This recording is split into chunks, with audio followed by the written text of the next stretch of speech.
Chapter 12. Oh, she doth teach the torches to burn bright. Equipped with a hunger for rebellion, green onion stalks, and 3 onion bulbs, we made our way to the party hall. It probably won't surprise you to learn that things didn't go as planned. I'm eager to tell you what happened, but I'd like to set the stage first, because the Capulets' hall deserves attention. It lay in the center of Capulet House, fed at one end by a corridor from which a constant stream of white-frocked servants flowed. On the other end, 2 immense doors opened to an inner courtyard that was ornamented with Greco-Roman columns and marble nudes. A huge tapestry bearing the Capulet crest hung on the western wall. A quartet of musicians played beneath, wearing brown hats that looked like overturned soup bowls. I recognized their instruments because we used them in the Wallingford production: a flute, a mandolin, a drum, and a clavichord. A balcony jutted from the eastern wall, from which Lord and Lady Capulet surveyed the festivities like chaperones at a school dance. The arched ceiling held dozens of chandeliers, their candles twinkling like the night sky. I peeked over the shoulder of a woman nestled beneath a peacock-feathered hat. Servants squeezed between mingling party guests, offering treats from silver platters. Guests wearing black masks like Renaissance superheroes danced in the center of the hall. A servant handed us our masks, and we tied them on, careful to not topple the leaning towers. Laughter and conversation drifted around the edges of the hall, as did a courtyard breeze, stirring up the fog of hot, perfumed bodies. How far away New York City seemed, how far away my troubles seemed as I plucked a stuffed egg from a passing tray. I gobbled up the creamy treat, rich with soft cheese and yolk, flavors not found in the paper containers of low-fat meals back home in our refrigerator. I plucked a marzipan-covered apricot from another tray and tapped my feet in time to the lively music. This was going to be fun. As we crossed the great hall, all eyes turned our way. With this particular entrance, I felt no stage fright, only anticipation. Would Benvolio be here? Just thinking about him set a blush across my powdered cheeks. Teetering under the weight of our hairdos like 2 weebles, Juliet and I squeezed through the crowd. As ridiculous as I looked, it didn't take long for me to realize that ridiculous was in. Women had coiled their hair like horns, and men wore absurdly huge codpieces shaped like all sorts of creatures. A codpiece, by the way, was a fashionable item in those days, worn over a man's privates like a fancy athletic cup. In the same way that modern women tried to make their breasts look bigger with padded bras. Well, you get the picture. Juliet ignored all questions about her new hairdo as she led me through the maze of bodies. Our destination, I realized, was the balcony where her parents stood, dressing in matching outfits like the couples who square danced together. His golden cape, her golden dress, his ruby doublet, her ruby gloves, but a man stepped forward and purposefully blocked our path. His gold codpiece was shaped like a cobra, arched and poised to strike. "Whom do we have here?" he asked curtly. Juliet rolled her eyes, then tried to push past him, but he wouldn't budge. "Tybalt, I don't have time for your games." Now here's an interesting character from Shakespeare's play. Tybalt is Juliet's cousin, nephew to Lady Capulet. Actors love this role because he's the quintessential bad guy, serious, hot-tempered, and deadly. Towards the end of the play, Romeo kills him in a sword fight. Tybalt held himself as stiffly as a military officer and narrowed his eyes at me. "I'm Mimi," I told him, "Juliet's cousin. Yours as well, I suppose. My aunt told me of the robbery. Describe the Montagues who'd robbed you, and I shall personally chop them into pieces and feed them to my bulldog. I live for the moment when I can slice Montague flesh." He spoke matter-of-factly about slicing flesh, a real sociopath. He stepped around Juliet and pressed his codpiece against my leg. "Dance with me." Sorry, Juliet and I are busy." "Busy?" he said, curling his upper lip. "You refuse me?" He poked me again with his golden-covered wiener. How totally rude. I hoped that Romeo would kill him right away so he would stop bothering me. Thankfully, another woman called out Tybalt's name, and Juliet and I made our escape. "I detest him," Juliet told me as we started up the balcony stairs. "He tried to kiss me once, forced himself on me." She stopped halfway up the stairs. "There's Paris," she whispered, pulling the onion stalks from her sash. A gangly man stood between Juliet's parents. He wasn't attractive at all. Sort of soft in the features and basically chinless, and way too skinny. His long neck poked out of his collar like a popsicle stick. Juliet ducked behind my skirt to hide from the Capulets' prying eyes. She shoved the green stalks into her mouth and started chewing as fast as she could. Juliet, her father called. She swallowed, shoved in more greens, and pointed at my sash. I pulled out the onion bulbs. Juliet, her mother insistently sang. She couldn't chew any faster or she'd choke. I pressed my fingernail into one of the onions, freeing up some of the juice. I'll dab this behind your ears, I told her. She smiled and nodded. Even with her cheeks inflated like a chipmunk, she managed to shove in an onion bulb. Do my neck too, she mumbled. Juliet, Lady Capulet squawked. With her mother about to swoop, Juliet devoured the second onion, but one still remained. I looked around frantically, then shoved it into my tower of hair. Let us see how he likes this flower stench, she said before stepping onto the balcony. My dearest lady, Paris greeted, I am honored that we should finally meet. He kissed the palm of her hand. His tongue darted over his lips, tasting the onion, no doubt. You are enchanting this evening, Lord Capulet told his daughter, rapidly blinking tiny eyes that looked like finger pricks in risen dough. He sniffed the air curiously. How strange a smell! Before he could detect the source, I stepped forward. Hello, I'm Mimi, of the Manhattan Capulets. Thanks so much for inviting me to your party. I've never tasted such delicious stuffed eggs before, and those must be the finest musicians in all of Italy. Lord Capulet beamed. You have a keen palate as well as a discerning ear, marks of good breeding. Manhattan, you say? Juliet, would you do me the honor of a dance? Paris asked, bending his long neck to one side. Juliet curtsied and presented him with an exaggerated grin. Green stringy bits dangled from her front teeth. Lady Capulet gasped and wildly pointed to her own teeth. Juliet ignored her. I should love to dance, Juliet replied, leaning as close to Paris as possible and exhaling extra hard on dance. Paris took a step back as Lady Capulet pulled her daughter aside. What have you been eating? She demanded in a tone best described as a whispered shriek. Whatever do you mean, mother? Juliet asked, her onion breath enveloping the balcony. She turned and took Paris's arm. Let us dance the night away.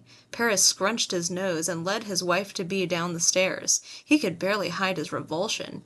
I wiggled my toes excitedly. Success was at hand. For the briefest moments I stood next to Juliet's parents, Lord Capulet, still sniffing the air, checked his own underarms and was about to check his wife's, but she pushed him away. I had no desire to hang out with those two. I peered over the railing. A servant headed past the stairs with a tray of miniature tarts. The realization that I was wide awake struck me again as my mouth watered. Maybe I should have taken the time to consider my situation. Maybe I should have found a dark corner where I could have thought things through. Where exactly was I, if not in a dream world? How had I gotten here? What was to become of me? But again, I ignored all those questions. You see, when faced with magic, it's easier to accept than you might imagine. I had been waiting for something in my life to change. I'd been whining about my life for so long that I could barely stand to be with myself. I let the moment envelop me.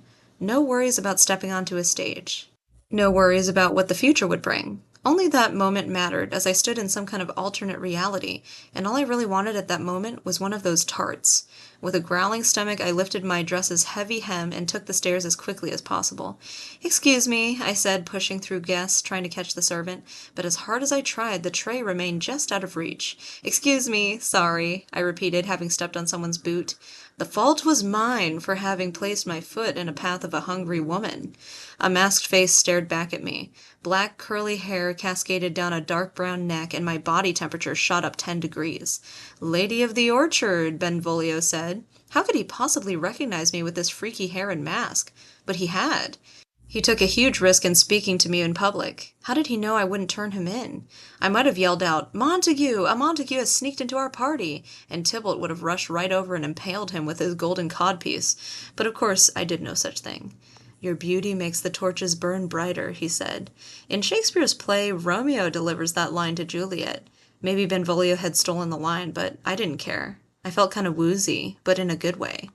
Benvolio reached over my shoulder and whisked 2 tarts from a passing tray, presenting me with one. Thanks, I said. He popped the other in his mouth, focusing his sultry gaze entirely on me. It's difficult to eat when someone's staring at you in a lusty way. I nibbled on the pecan-filled crust as if I had no appetite at all. I didn't want bits of food between my teeth. I have a dilemma, Mimi from Manhattan. You are a Capulet, and yet I cannot bring myself to hate you. I don't hate you either. He smiled. Then will you dance with me? Okay. You'd think after performing Shakespeare most of my life, I would have been able to express myself a bit more eloquently. But as he led me over to the other dancers, I shoved the rest of the tart in my mouth. I was starving. I grabbed another tart along the way. Benvolio wasn't wearing one of those stupid codpieces, which made me like him even more. On the dance floor, I ended up standing next to Juliet. Paris had scrunched up his face as if in pain. The ladies formed a center circle, the men formed an outer circle. The steps were easy. 4 left, dainty jump jump. 4 right, dainty jump jump. Benvolio guided me and my nerves melted under his confident touch. Paris coughed as Juliet continued to bombard him with her breath. She leaned close to tell him about her boil. "It's inflamed," she said. "Near to bursting." She giggled, obviously pleased when he actually plugged his nose and came up with an excuse to stop dancing. Benvolio grabbed my waist and lifted me off the ground, which totally took me by surprise. I giggled like a pathetic airhead. I hoped the next dance would be slower so I could press against his chest the way I had pressed against Troy's in the Wallingford production. As we smiled at each other, I tried to remember what I knew about Benvolio. He didn't die in the play, so that was a good thing. He was loyal to Romeo, and often proved to be the voice of reason. As if reading my mind, he said, "I wish Romeo could come and dance, but he insists on moping in the garden." Oh, that's too bad. Honestly, I didn't care about Romeo at that moment. The Wallingford burden had been lifted from my shoulders. I was someone else. That moment belonged to me and my Italian hunk.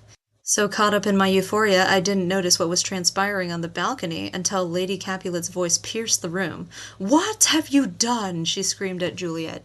The music stopped. Paris was nowhere to be seen. "Keep playing," Lord Capulet ordered the musicians. They started up again. Straining to see what was going on, I caused a traffic jam in the dance circle. Lady Capulet's face contorted with rage, and she began to pull Juliet down the stairs. Juliet grimaced as her mother yanked on her arm. She was in big trouble. She'd probably get grounded. I needed to explain. I started towards her. "I cannot follow you," Benvolio told me, taking my hand. "I must not go anywhere near Lady Capulet. I've got to see if Juliet's okay." "I understand." He smiled sweetly, then kissed my hand. "Until we meet again." My entire body felt that single kiss. Reluctantly, I slid my fingers from his. Yes, until then. Struggling to get through the crowd, I lost sight of Juliet and her mother, but figured that they would head to her bedroom. The uncomfortable wooden heels clunked as I stumbled up the marble stairs, twisting my ankle twice. Nurse stood outside Juliet's door, still in her stained apron, pacing fretfully. Juliet's sobs penetrated the walls.